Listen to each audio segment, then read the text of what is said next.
أعوذ بالله من الشيطان الرجيم. بسم الله الرحمن الرحيم. سبحان الذي أسرى بعبده ليلا من المسجد الحرام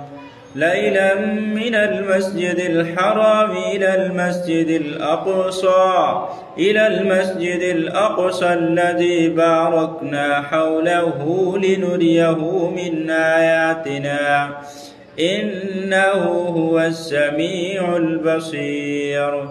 وآتينا موسى الكتاب وجعلناه هدى لبني إسرائيل ألا تتخذوا من دوني وكيلا ذرية من حملنا مع نوح إنه كان عبدا شكورا.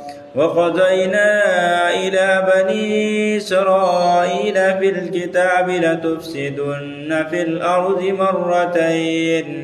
الأرض مرتين ولتعلن علوا كبيرا. فإذا جاء وعد أولاهما بعثنا عليكم عبادا لنا أولي بأس شديد فجاسوا خلال الديار وكان وعدا مفعولا. ثم رددنا لكم القرة عليهم وأمددناكم بأموال وبنين وجعلناكم أكثر نفيرا. إن أحسنتم أحسنتم لأنفسكم وإن أسأتم فلها.